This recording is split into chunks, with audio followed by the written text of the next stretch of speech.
Здравствуйте, в эфире информационный выпуск Амшикшара. Сегодня в программе о встречах в Москве завершился рабочий визит президента Рауля Хаджимба в столицу России. Театральные постановки по произведениям Фазиля Искандера в Сухуме начался второй фестиваль «Стоянка человека».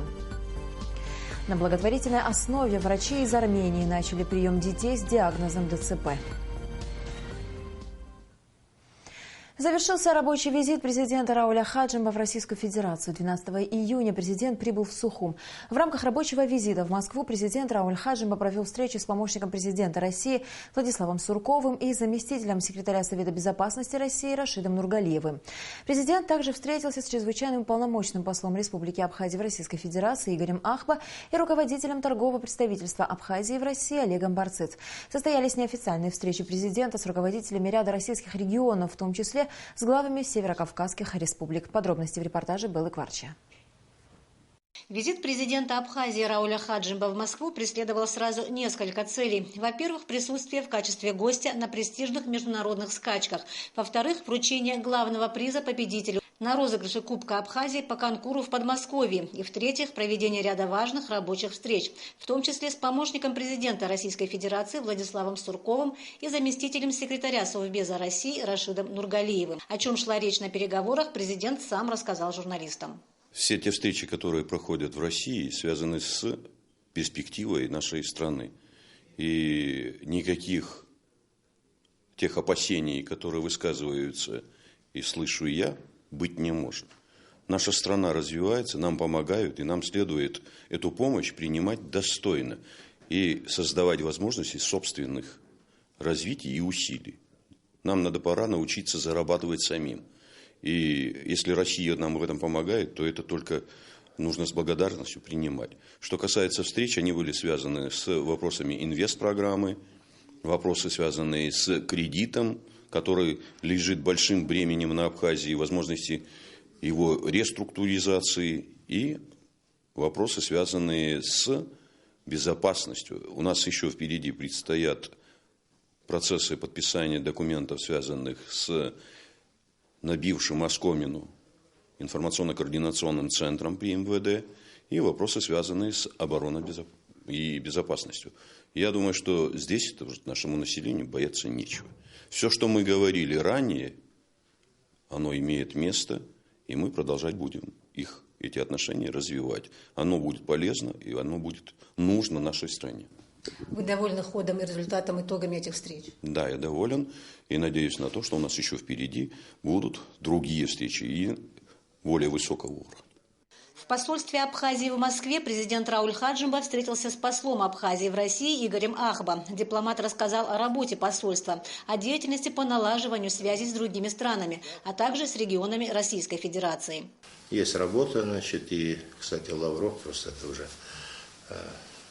отмечал, что контакты наши с дипкорпусом, они очень активны и заметны. Какие-то контакты с субъектами федерации, несколько поездок было, куда приглашали, кстати, они были инициаторами, тоже главы субъектов. До этого, знаете, были в Новосибирске, был тоже очень интересная встреча. Чувашия, я еще раз повторяю, на меня произвело очень хорошее впечатление. Президент Рауль Хаджимба встретился с коллективом посольства Абхазии в России. Он поблагодарил всех сотрудников за работу и выразил уверенность в том, что те важные задачи, которые стоят перед дипмиссией страны, будут обязательно выполнены. Работа посольства для нас очень важная составляющая. И хотелось бы, чтобы тот объем работ, который на вас возложен, он реально способствовал бы выстраиванию отношений с Россией. Все те разговоры, которые имеют место о том, что мы чуть ли не стали какой-то частью Российской Федерации. Ребята, я вас заверяю, это все вранье. Это спекуляции политического характера. Никто не собирается никуда бежать. У нас есть страна, и мы эту страну должны поднимать. И в этом вопросе как раз-таки все наши усилия должны быть нацелены на то, чтобы выстроить именно экономические и финансовые отношения с той страной, которая нас первой признала. Нам, откровенно говоря, очень тяжело будет выстроить отношения с Венесуэлой, с другими государствами, при всем том, что они нас признали, мы благодарны всем, но тут рядом под носом страна, которая сделала немало. И мы пытаемся всякого рода инсинуации сами же порождать и спекулировать на это. Поэтому хочется, чтобы у нас было бы понимание того, что мы делаем работу, которая полезна в первую очередь для нашего государства. Чем больше будет возможности выстроить отношения с теми же субъектами Российской Федерации, с инвесторами реальными, у нас будет больше возможностей поднять страну. И сегодня я еще раз хочу заметить, что очень активно идет работа вот с тем же Татарстаном, куда мы ездили, и я надеюсь на то, что это будет получать расширенную такую возможность для нашей стороны. И те же вот субъекты, куда вы ездили, надеюсь на то, что тоже в ближайшее время у нас будут встречи. Еще одна встреча президента прошла с руководителем торгового представительства Абхазии в России Олегом Барциц. Представительство ставит перед собой амбициозные задачи реорганизации здания культурно-делового центра Абхазского павильона на ВДНХ. Обсуждался регламент и график мероприятий Международного культурно-делового центра Республики Абхазия, некоторые проекты торгпредства, такие как создание экспозиционно-выставочного и складского центра по наиболее современным строительным технологиям, современным строительным материалам. Кроме того, обсуждали проект по созданию отрасли управления ТБО, твердыми бытовыми отходами. Это вопрос очень важный для Абхазии. Есть определенные предложения. Это не одно предложение, есть альтернативные предложения. Президент заверил в том, что будет выбрано соответствующее оптимальное предложение и будет приниматься решение по взаимодействию с этими людьми. Касаясь работы Международного культурно-делового центра, президентом даны поручения главе администрации наладить, оптимизировать еще работу с соответствующими министерствами, ведомствами. В поездке в Москву президента Абхазии сопровождали глава администрации президента республики Беслан Барциц и председатель Национального олимпийского комитета Абхазии Владимир Аршба. Была Кварчия, Беслан Джинджоля, Абхазское телевидение, Москва. В Народном собрании прошла встреча депутатов с президентом Абхазии. Рауль Хаджимбов проинформировал депутатов о поездке в Москву, где у него состоялся ряд встреч, связанных с вопросами внешней политики и сотрудничества с Российской Федерацией в рамках реализации действующих договоров и соглашений. Президент рассказал парламентариям о текущей работе исполнительной власти и о ближайших планах, в том числе касающихся вопросов развития и совершенствования законодательства. Президент выслушал мнения депутатов по широкому кругу тем и ответил на их вопросы. Об этом сообщает официальный сайт президента Абхазии. В Абхазию с трехдневным визитом прибыл сопредседатель по правам человека на женевских дискуссиях Томас Хаммерберг. Его принял премьер-министр Абхазии Артур Микваби. Главной целью своего визита сопредседатель назвал мониторинг в области прав человека в республике, включающего права детей, нацменьшинств, людей с ограниченными возможностями, судебной и правоохранительной систем. Томас Хаммерберг намерен совершить поездки по стране и встречаться не только с представителями власти и гражданского общества, но и выслушивать обычных людей, чтобы получить достоверную информацию. По словам сопредседателя женевских дискуссий, по итогам мониторинга будет представлен отчет и подготовлены рекомендации. Я хочу вам сказать, что когда речь заходит о правах человека, в любой стране существуют проблемы с этим, и ни одна страна не является исключением. Самое важное, чтобы политики и люди, от которых зависит соблюдение этих прав, должны быть сами заинтересованы, чтобы ситуация в этой области улучшалась. Все, что мы будем делать, должно соответствовать общепринятым мировым стандартам. И не в последнюю очередь тем стандартам, которые приняты Организацией Объединенных Наций. Театральные постановки по произведениям Фазиля Искандера. Такова тема начавшегося в Сухуми второго фестиваля «Стоянка человека». Вот уже второй год он проходит под патронажем президента Абхазии Рауля Хаджимба. Открывается фестиваль премьерой спектакля «Кролики и удавы» на сцене Абхазского драматического театра. Международный фестиваль «Стоянка человека», который стал уже традиционным, назван по одноименному рассказу крупнейшего современного писателя, классика русской литературы и певца Абхазии Фазиля Искандера. Фестиваль призван стать культурным мостом между Абхазией, Россией и другими странами мира. Начало было положено в прошлом году. Тогда главной темой фестиваля стала экранизация произведений Фазиля Искандера. В рамках фестиваля состоялся приезд в Абхазию знаменитого российского кинорежиссера и сценариста Александра Сокурова, чье имя включено в число 100 лучших режиссеров мирового кино. Тогда же Сокуров вместе со своими студентами приступил к полнометражной экранизации повести Фазиля Искандера «Софичка». Съемки фильма прошли в Абхазии при содействии Министерства культуры и охраны историко-культурного наследия. Совсем скоро состоится премьера «Софички» на Венецианском биеннале, а до конца года фильм будет представлен на суд абхазского зрителя.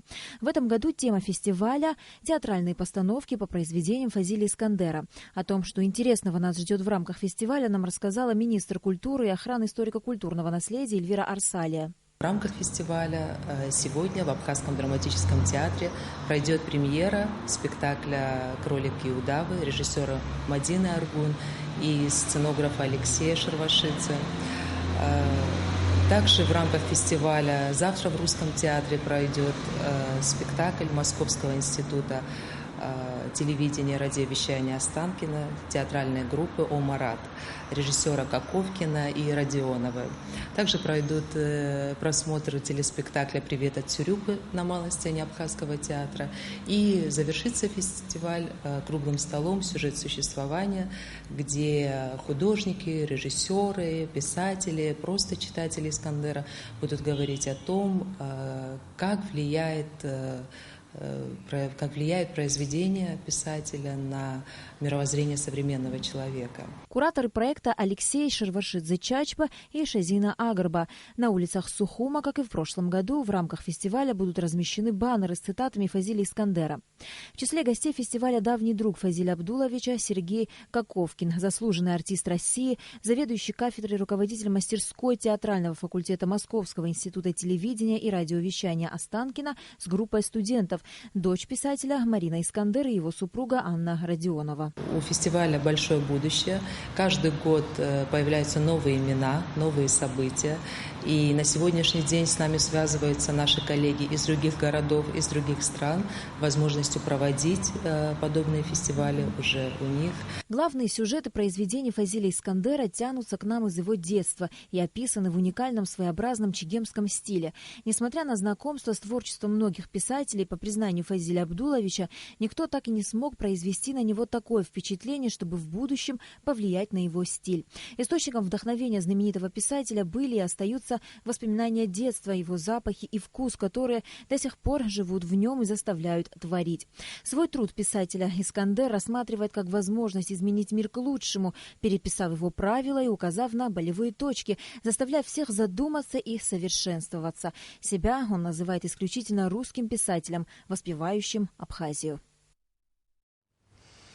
Президент Рауль Хаджимба принял дочь писателя Фазиля Искандера Марину, художника-постановщика Алексея Чачпа-Шервашидзе и Шазину Агарба. На встрече обсуждалась программа второго международного фестиваля культуры Фазиля Искандера «Стоянка человека», который пройдет в Сухуме. Говорилось о месте Фазиля в мировой литературе, о его героях и творчестве.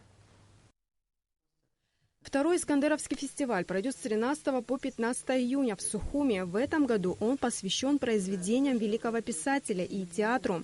Открывается фестиваль в Абхазском драматическом театре премьера режиссера Мадины Аргун по повести Искандера «Кролики и удавы». Тот фестиваль, который мы открыли в прошлом году, он дал такой хороший импульс.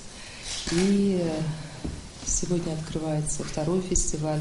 Он у нас уже театральный, у нас несколько событий в рамках этого фестиваля. Произведения Фазиля Искандера стали классикой мировой литературы, сказал глава государства. Мастерское владение словом, тонкая ирония и высокий гуманизм писателя делают его произведения актуальными. Все то, что сегодня делается в Абхазии и происходит, это и его заслуга. Я надеюсь на то, что и театральные сегодня постановки еще больше дадут нашим людям возможности узнать всю глубину Фазиля Абдуловича. Одна из задач фестиваля – привлечение внимания к творчеству Фазиля Искандера в Абхазии.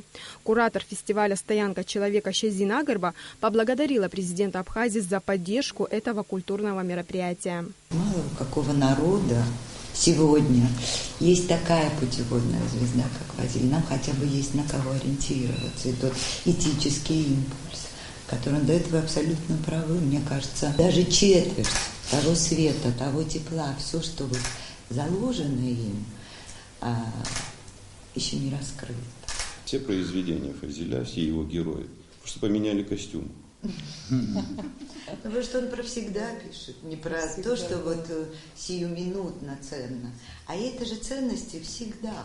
Первый фестиваль культуры Фазиля Искандера успешно прошел в 2015 году и был посвящен экранизации произведений Искандера. Елена Лолуа, Роберт Ломия, Абхазское телевидение.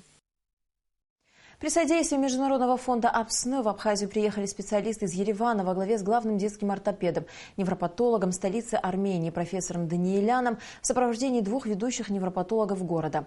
Армянские врачи провели в Сухумской детской поликлинике консультативный прием для детей со сложной неврологической и ортопедической патологией. Репортаж Ренаты Шакая. С самого утра в детской поликлинике было многолюдно, ведь именно сегодня у многих появилась возможность попасть на бесплатный прием к высококвалифицированным специалистам с 30-летним стажем работы в области детской неврологии. Благодаря Международному фонду АПСН и Министерству здравоохранения страны в столице несколько дней будут вести прием врачи из Еревана. Мозг ребенка развивается в силу его опыта, приобретенного опыта. То есть ребенком нужно заниматься, дать ему возможность расти. Никакие лекарства никогда не улучшат разговорную речь, коммуникацию, не улучшат у ребенка память и так далее, и развитие мозга. Ну, конечно, бывают случаи, когда мы назначаем лекарства, это в особых случаях, но поголовно всем, конечно, никогда не назначат. Я уверена, что здешние врачи, здешние специалисты, они могут набраться этого опыта и уже работать во благо своих детей, им выезжать никуда не надо. Согласно статистическим данным, детский церебральный паралич – это нередкая патология в нашей стране. Из-за дорогостоящего лечения у многих нет возможности выехать за пределы страны на обследование. Как отметила главный педиатр Абхазии Ада Абухба, по результатам консультативных приемов будет назначено дальнейшее лечение и реабилитация больных детей. Сегодня с 10 утра у нас идет консультативный прием. У 3 докторов уже по 10 человек прошли они. Они очень тщательно и подробно осматривают детей, так что не спеша смотрят.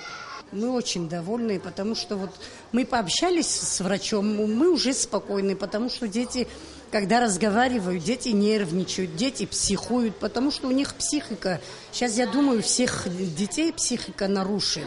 Вот как начинают они расти, уже вот видно, что у них психика не то. Вот, поэтому вот мы пообщались, мы уже спокойны, уже знаем, что делать.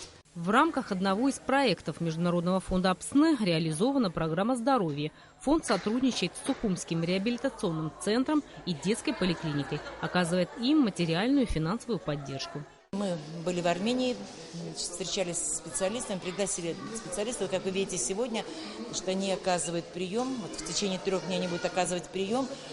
Затем они будут в реабилитационном центре делать презентацию реабилитационных центров. И мы планируем провести семинар для педиатров, здесь семинар с этими врачами. То есть цель и обмен опытом, и возможность вывести с особенными случаями для остро нуждающихся на лечение в Армению. Международный фонд АПСН существует всего год, но за этот короткий период представителям фонда в рамках медицинской акции удалось пригласить в Абхазию значительное количество специалистов, которые проводят консультации с детьми и с их родителями. Международный фонд АПСН полностью взял эту тему для наших больных детей, которые болеют ДЦП. И, честно говоря, если посмотреть ситуацию, тот количество детей, которые официально регистрированы в Министерстве здравоохранения, это очень большое количество. Наша главная цель сейчас не отправлять детей в Москву, Ереван или других стран. Именно здесь наш уровень поднять и наш центр поддержать реабилитацию, и чтобы наших детей могли лечить у себя. У фонда АПСН есть договоренности с европейскими странами. Возможно, в ближайшее время и западные специалисты приедут в Абхазию. Рената Шакая, Тимур Гугохи, Абхазское телевидение. И в завершении выпуска о погоде. По сообщению гидрометеослужбы, в выходные дни в Абхазии ожидается жаркая погода с небольшой облачностью. Температура воздуха ночью 19-21, днем 34-36 градусов.